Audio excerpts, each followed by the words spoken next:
Hi hello. റബ്ബറിൽ വന്നിട്ടാണ് ഉള്ളത് പാലെടുത്തോണ്ട് നിൽക്കുക. പരിസരത്തൊക്കെയുള്ള അധികമുള്ളൊരു മരം മഹാഗണി മരമാണ് കേട്ടോ. ഈ അതിരിനൊക്കെ ഇങ്ങനെ ഇരിക്കുന്നത് മഹാഗണി മരമാണ്. അതുപോലെ തന്നെ വീട്ടിൻ്റെ ചുറ്റിലും അധികമുള്ളത് മഹാഗണി മരമാണ്. അപ്പോൾ നമ്മൾ കുഞ്ഞിതായ സമയത്ത് ഈ ചുറ്റുവട്ടത്തുള്ള പെൺകുട്ടികളൊക്കെ കൂടെ ഇരുന്നിട്ട് കഞ്ഞിയും കറിയൊക്കെ വെച്ച് കളിക്കില്ലേ. അപ്പം അങ്ങനെ വെച്ച് കളിക്കുന്ന സമയത്ത് ഇതിൻ്റെ ഒരു കായുണ്ട്, ഉണങ്ങി പൊട്ടിത്തെറിച്ച് വീഴുമ്പോൾ കുറേ ലെയറായിട്ടാണ് ഉണ്ടാവുക. അതിൻ്റെ ഒരു ലെയർ വരുന്നത് ഒരു സ്പൂണ് പോലെയാണ് കേട്ടോ. ഇതാണ് അതിൻ്റെ ഒരു ലെയർ വരുന്നത്. ഒരുപാട് ലെയർ ഉണ്ടാവും അതിൻ്റെ ഒരു ലെയർ വരുന്നത് ഇതാണ്. ഇതിപ്പോൾ നമ്മളിങ്ങനെ കഞ്ഞിയും കറിയൊക്കെ വെച്ച് കഴിയുമ്പോൾ ഇതിങ്ങനെ കോരാനും ഇളക്കാനൊക്കെ ആയിട്ട് സ്പൂണായിട്ട് ഉപയോഗിക്കുന്നതായത്.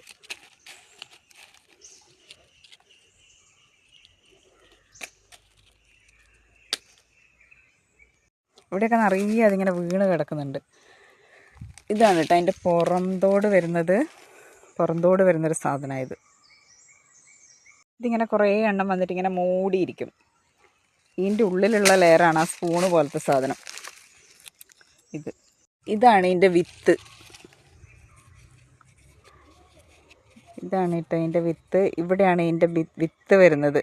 ഇതിങ്ങനെ മരത്തിൽ നിന്ന് തന്നെ പൊട്ടിത്തെറിച്ച് വീഴുമ്പോൾ ഇതിങ്ങനെ പമ്പരം പോലെ ഇങ്ങനെ കറങ്ങി വീഴുന്ന സാധനമാണിത്. കറക്കാൻ പറ്റുമോ നോക്കട്ടെ.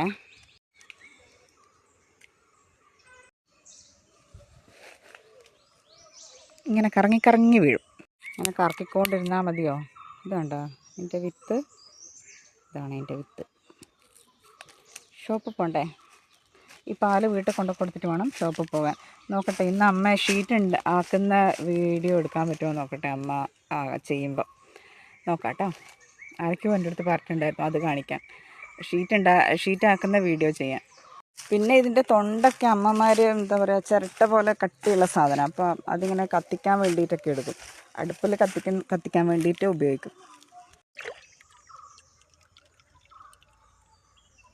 ഇതിങ്ങനെ അത്യാവശ്യം കട്ടിയുള്ളൊരു സാധനമാണ്. അപ്പോൾ എന്താ പറയുക, ഇത് ഉണങ്ങി കഴിയുമ്പോൾ നല്ല വെയിലുള്ള സമയത്ത് ഇതിങ്ങനെ പിറക്കി ചാക്കിലിങ്ങനെ സൂക്ഷിച്ച് വെക്കും. മഴക്കാലമൊക്കെ ആകുമ്പോൾ എടുത്ത് കത്തിക്കാൻ വേണ്ടി.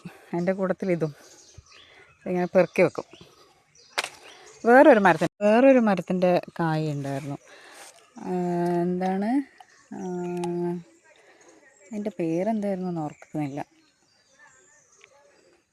ആ മരത്തിൻ്റെ കായ ഇതുപോലെ എടുത്ത് വെക്കുമായിരുന്നു. ഇരുൾ മരം. ഇപ്പോഴാണ് പേര് കിട്ടിയത്. ഇരുൾ മരത്തിൻ്റെ കായും ഇതുപോലെ ചാക്കിൽ സൂക്ഷിച്ച് വെക്കും. അപ്പം ഇനി നേരെ വീട്ടിലോട്ട്.